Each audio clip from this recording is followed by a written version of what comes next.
Halo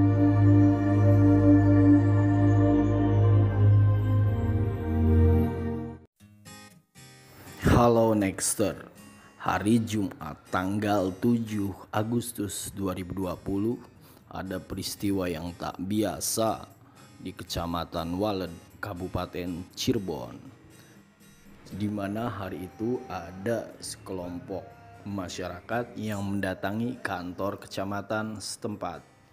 Tujuan mereka adalah untuk mempertanyakan terkait transparansi dari program pemerintah bertitel Bantuan Sosial Pangan Sembako atau BSPS. Perwakilan masyarakat tersebut yakni diwakili oleh LSM CIB atau Cakrabuana Indonesia Bersatu. Kedatangan puluhan anggota LSM CIB yang diketuai oleh Ferry ini guna mempertanyakan dugaan adanya 7 buah e-warung yang diduga fiktif di Kecamatan Walet. Mereka juga menduga ada sejumlah oknum yang bermain dalam program tersebut. Pak, ini dari CIB apa yang sebenarnya dituntut dari pertemuan kali ini, Pak? Sebenarnya kami tidak menuntut, Pak, hanya berusaha memperbaiki, artinya meluruskan BSPS yang ada di Kecamatan Walet. Poin-poinnya apa aja, Pak? Poin-poin yang pertama itu temuan ini berdasarkan fakta di lapangan itu kaitan warung yang Iya. kemudian komoditi itu kenapa tidak memperdayakan pengusaha lokal yang ada di wilayah Kecamatan Walet. Itu ada berapa e-warung, Pak, yang diduga fiktif? Temuan kami di lapangan itu ada 7. Ada 7 e-warung tersebar di semua Kecamatan Walet ini ya? Ya, yang tidak sesuai itu. Sesuai gedung. Tadi ada langkah apa dari yang Makanya diduga kami meminta kepada Pikor Bansos dengan TKSK Kecamatan Walet, pihak BNI juga untuk memberikan waktu dari pihak kami supaya esok kami layangkan surat permohonan agar supaya audiensi ini berlanjut karena belum ada titik temu. Nah, terkait dengan komoditi yang disuplai dari non lokal atau tidak melibatkan pengusaha lokal, Pak, temuannya apa, Pak? Kaitan dengan buah-buahan. Itu diduga oknum yang terlibat dari mana aja, Pak? BNI, kemudian yang ada pihak oknum juga ya. Itu belum ada titik temu juga tuh untuk terkait dengan adanya oknum-oknum yang bermain di komoditi itu. Makanya kami berikan beberapa hari agar supaya segera mengundang kami juga melakukan lanjutan secara internal. Ada batas waktu nggak, Pak, untuk pertemuan selanjutnya? Kami tunggu 3 hari. 3 hari. Ya, harapan kami selaku lembaga sosial kontrol ya segera dibenahi dan berdayakan pengusaha lokal. Warung yang fiktif ya mengeluarkan benar-benar warung ya ada warungnya. Sebelumnya LSM CIB pernah mengirimkan surat permohonan audiensi dan bila mana tidak terlaksana, pihaknya mengancam akan menggelar demo besar-besaran di Kecamatan Walet. Namun, fakta tersebut ditepis oleh Anto Sugianto selaku koordinator e-warung di Kecamatan Walet. Menurutnya, aturan main yang ditempuh sudah sesuai aturan. Dan ia pun meminta spesifikasi kepada pihak yang menuduh bahwa e-warung itu fiktif. Apa spesifikasinya? Sedangkan terkait adanya dugaan oknum yang bermain, menurutnya itu adalah hal yang tendensius. Ia meminta semua pihak bisa menahan diri demi suksesnya program BSPS tersebut. Kalau poin pertama itu yang dipertanyakan warung fiktif ya. Yang saya tanya warung fiktif itu kan ada spesifikasinya. Nah, ketika sekarang di Kecamatan Walet itu, alhamdulillah di Kecamatan Walet itu warung sudah berdiri semua dan edisi dari BNI juga sudah ada semua, berarti itu resminya terfiktif. Kuncinya kan itu.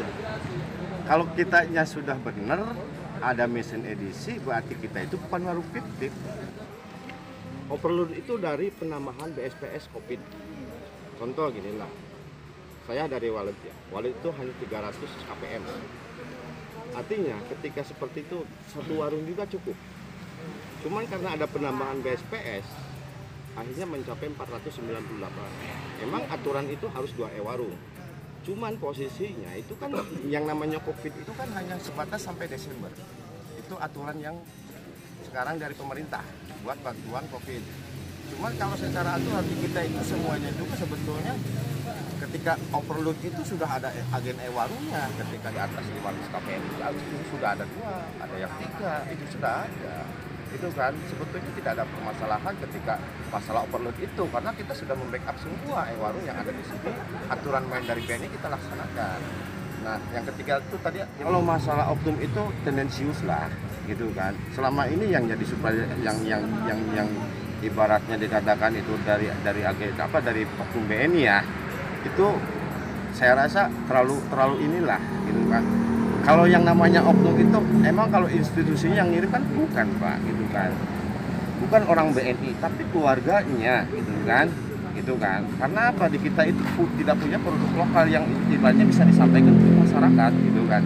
Nah, terkait dengan supplier dari luar, yang saya tahu di kita itu terbuka. Artinya terbuka itu apa? Agen supplier itu semua supplier itu produk lokal semua, orang lokal semua. Kita di Kecamatan Wallet, tempe, tahu, sayuran, ya kan, gabah yang ada di kita, gitu kan, padi yang ada di kita diserap semua oleh kita, bukan dari luar. Terus gini lah, bahwa tidak ada aturan bahwa orang luar itu tidak boleh, gitu kan. Yang penting komitmennya apa? Satu, dia siap dan tidak akan mengecewakan agen warung dalam penyediaan komoditi, karena ini akan berkelanjutan. Ketika kita agen warung memilih supplier yang sekiranya hanya bisa 1 bulan 2 bulan, tetap akan yang dirugikan itu kan masyarakat, kan gitu. Inti dari permasalahan ini kita agen warung itu tetap kuncinya itu apa? Untuk KPM, untuk masyarakat. Sementara itu, perwakilan Kuwu yang ada di Kecamatan Waled, yakni Kuwu Cibogo, Ahmad Hudori, menegaskan bila mana ada yang meragukan validitas warung, silahkan masyarakat bisa mengeceknya langsung. Ia pun berkomitmen untuk memberikan pelayanan yang terbaik untuk masyarakat. Sekali lagi, ia pun menegaskan bahwa Muspika Kecamatan Waled, para Kuwu dan masyarakat menyatakan kompak dalam mensukseskan program tersebut. Saya mewakili Ketua RTKC. Intinya bagi kami, apapun itu untuk program BSPS ini yang penting kualitas. Jadi siapapun yang ingin menyalurkan komoditi silahkan. Kami hanya ingin menekankan berikan kualitas yang terbaik buat masyarakat kami, baik beras ataupun komoditi yang lain sama. Dan sampai sekarang, sampai sejauh ini kami selalu mantau, tidak serta-merta kami lepas. Kami mantau kenyataan faktanya, kami insya Allah yang terbaik. Kami berikan yang terbaik. Sampai saat ini pun ketika saya cek di lapangan, ada komoditi yang rusak, kita komplain. Secepatnya komplain. Masyarakat boleh cek. Insya Allah kami hanya ingin berkomitmen berikan yang terbaik buat masyarakat. Yang terakhir, tentu dari program semua ini yang paling penting adalah kondisivitas. Kita jaga kondisivitas di Kecamatan Waled. Insya Allah Kecamatan Waled kompak. Warungnya, kuunya dengan muspikanya, insya Allah. Usai agenda audiensi digelar, tim JP pun mewawancarai sejumlah pihak terkait dan ditegaskan kembali oleh pihak yang meminta audiensi, yakni LSM CIB, yang menyatakan bahwa audiensi pertama itu dianggap buntu dan belum ada jalan keluar. Pihaknya pun berharap ada audiensi lanjutan guna membahas dugaan warung fiktif dan adanya keterlibatan oknum dalam program BSPS.